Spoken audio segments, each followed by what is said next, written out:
ক্যালকাটা ইউনিভার্সিটির আন্ডারে প্রথম সেমিস্টারের ছাত্রছাত্রী আছো, তোমাদের পরীক্ষা হতে হতে বন্ধ হয়ে গিয়েছিল। তবে ক্যালকাটা ইউনিভার্সিটি আজকে নতুন রুটিন পাবলিশ করেছে পরীক্ষার, এবং সেখানে তোমাদের বলা হয়েছে, তোমরা দেখে নিয়েছো যে 11ই মে থেকে বাকি পরীক্ষাগুলো শুরু হচ্ছে। অর্থাৎ তোমরা যারা অনার্স কোর্সের ছাত্রছাত্রী, তোমাদের 11ই মে থেকে শুরু হচ্ছে, এবং তোমরা যারা এমডিসি কোর্স অর্থাৎ পাস কোর্সের ছাত্রছাত্রী, তোমাদের 12ই মে থেকে পরীক্ষা শুরু হচ্ছে। তবে আজকে যে বিষয়গুলো নিয়ে আলোচনা করব, তোমরা অনেকেই কিছু বিষয় জানতে চেয়েছো। যেমন 1 নম্বর বিষয়, তোমরা বেশিরভাগ স্টুডেন্ট এটা জানতে চাইছো যে আবার কি তোমাদের নতুন অ্যাডমিট কার্ড দেওয়া হবে কলেজ থেকে, এটা জানতে চাইছো। দ্বিতীয় গুরুত্বপূর্ণ বিষয়, কোনো সাবজেক্টের পরীক্ষা কি নিজস্ব কলেজে হবে, যদি হয়ে থাকে কোন সাবজেক্টের পরীক্ষা নিজস্ব কলেজে হবে, সেটা জানতে চাইছো। এছাড়া 3 নম্বর গুরুত্বপূর্ণ বিষয় যে পাস নম্বর কত, যে মিনিমাম কত নম্বর পেতে হবে প্রতিটা সাবজেক্টে পাস করার জন্য, অর্থাৎ একটা পেপারে পাস করার জন্য কত নম্বর পেতে হবে। এবং শেষ যে গুরুত্বপূর্ণ বিষয়টা নিয়ে আমি আলোচনা করব, কারোর ধরো পাস নম্বর এলো না, কোনো একটা সাবজেক্ট বা দুটো সাবজেক্টে, এতগুলো 7টা সাবজেক্টের মধ্যে ধরো একটা দুটো সাবজেক্টে পাস নম্বর এলো না, তাহলে তোমাদের যেটা সাপ্লি হয়ে যায়, সেই সাপ্লিমেন্টারি পরীক্ষা কবে দিতে পারবে, সেই বিষয়টা নিয়েও আলোচনা করব।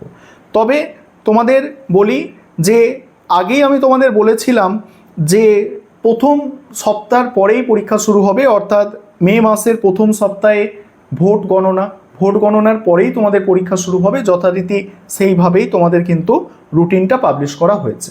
রুটিন প্রত্যেকে দেখেছো, আমি বিষয়গুলো যে পয়েন্টগুলো বলেছি ওগুলো আলোচনা করব। তার আগে কিছু বিষয় শোনো। যেমন অনার্সের তোমরা যারা ছাত্রছাত্রী আছো, তোমাদের পরীক্ষা ডিএসসিসি 1 পেপারের পরীক্ষা শুরু হচ্ছে 11ই মে, এবং এসএসসি পেপারের পরীক্ষা হচ্ছে 13ই মে। এবং অনার্সের তোমরা যারা ক্যান্ডিডেট আছো, তোমাদের একটা মাইনর পেপার পরীক্ষা দিতে হয়, অর্থাৎ তোমাদের একটা মাইনর সাবজেক্ট নেওয়া আছে, সেই সাবজেক্টের পরীক্ষা 15 তারিখে হচ্ছে মে মাসের। এবং সমস্ত মাইনর সাবজেক্টের পরীক্ষাই একই দিনে হবে, অর্থাৎ কারোর ইতিহাস আছে, কারোর ভূগোল আছে, কারোর মানে এডুকেশান আছে, হোম সায়েন্স আছে, ওই প্রত্যেক মাইনর সাবজেক্টের পরীক্ষা ওই সিঙ্গেল ডেট অর্থাৎ 15ই মেতে হবে। তবে সেখানে দুটো হাফে পরীক্ষা হবে, ফার্স্ট হাফ এবং সেকেন্ড হাফ। ফার্স্ট হাফ মানে কি? ফার্স্ট হাফ মানে যে পরীক্ষাগুলো 10টা থেকে শুরু হচ্ছে সেগুলোকে ফার্স্ট হাফ বলা হচ্ছে, এবং যেগুলো 2টো থেকে শুরু হচ্ছে দুপুর, সেটা সেকেন্ড হাফ বলা হচ্ছে। এবং তোমরা যারা এমডিসি কোর্সের স্টুডেন্ট আছো, তোমাদের 12, 14, 16 এবং 19 এই 4টে ডেট পরীক্ষা আছে। 12, 14, 16, 19 4টে ডেট পরীক্ষা আছে। এবং সেক্ষেত্রে ফার্স্ট হাফ সেকেন্ড হাফের সাবজেক্ট আছে। ওই ফার্স্ট হাফ মানে বলে দিলাম যে ফার্স্ট হাফ মানে হচ্ছে 10টা থেকে শুরু হবে, সেকেন্ড হাফ মানে দুপুর 2টো থেকে শুরু হবে। এবারে তোমাদের সময় কতক্ষণ পাবে, ঠিক আছে, তোমরা রুটিনেই ক্লিয়ার দেখতে পাবে যে পরীক্ষার সময় কতক্ষণ দেওয়া হবে। এটাও একটা এক্সট্রা বিষয় আলোচনা করে নিই, ঠিক আছে। তোমাদের যাদের এমসিকিউ পেপার, ভালো করে বুঝবে, যাদের এমসিকিউ পেপার, আশা করি এই থিওরিটিক্যাল এক্সামে যারা কমার্সের স্টুডেন্ট আছো তোমাদেরই কেবলমাত্র এমসিকিউ পেপার থাকলে থাকতে পারে, আমার জানা নেই। তবে আর্টসের তো এমসিকিউ পেপার নেই। এমসিকিউ পেপার হলে 50 নম্বরের পরীক্ষার জন্য, ভালো করে বুঝবে, এমসিকিউ পেপার হলে 50 নম্বরের পরীক্ষার জন্য 1 ঘন্টা টাইম দেওয়া হয়। নন এমসিকিউ হলে 25 নম্বরে 1 ঘন্টা টাইম দেয় ক্যালকাটা ইউনিভার্সিটি।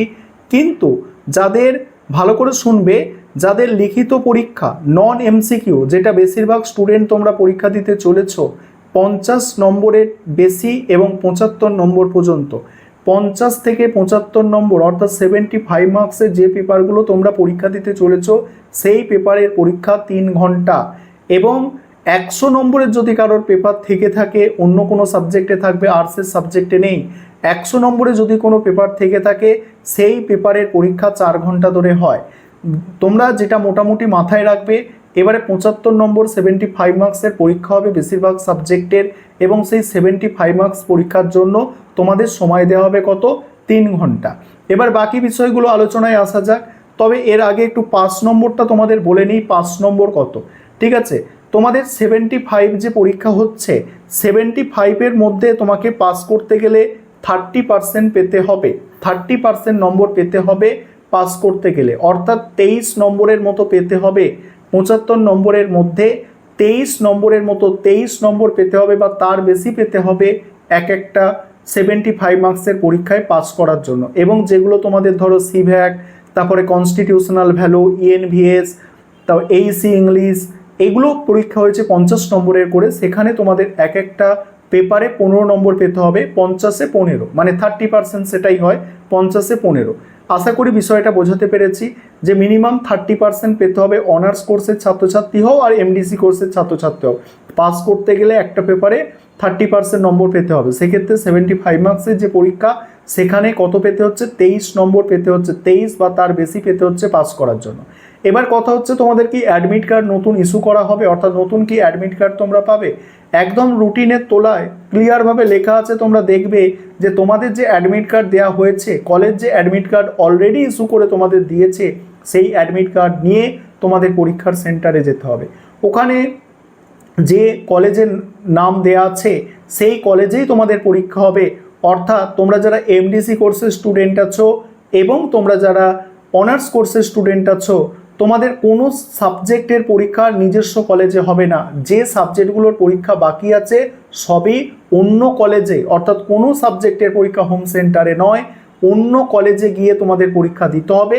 এবং তোমরা অ্যাডমিট কার্ড দেখবে, সেখানে অ্যাডমিট কার্ডে মেনশন করা আছে তোমাদের কোন কলেজে সিট পড়েছে, সময়ের আগে সেই কলেজে পৌঁছে যাবে। ধরো 10টা থেকে তোমাদের পরীক্ষা, তোমরা চেষ্টা করবে সব সময় 30 মিনিট আগে সেখানে পৌঁছানোর।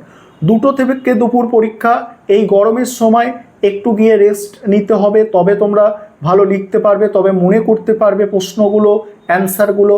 তাই তোমাদের বলবো অবশ্যই পরীক্ষা কেন্দ্রে 30 মিনিট আগে পৌঁছানোর চেষ্টা করবে। 30 মিনিট আগে যাওয়া সব থেকে বেস্ট টাইম।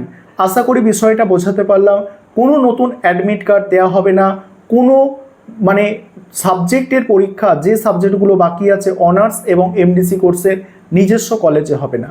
5 নম্বর বলেছি 30% পেতে হবে, সেটা ভেঙে হিসাবটাও বলেছি।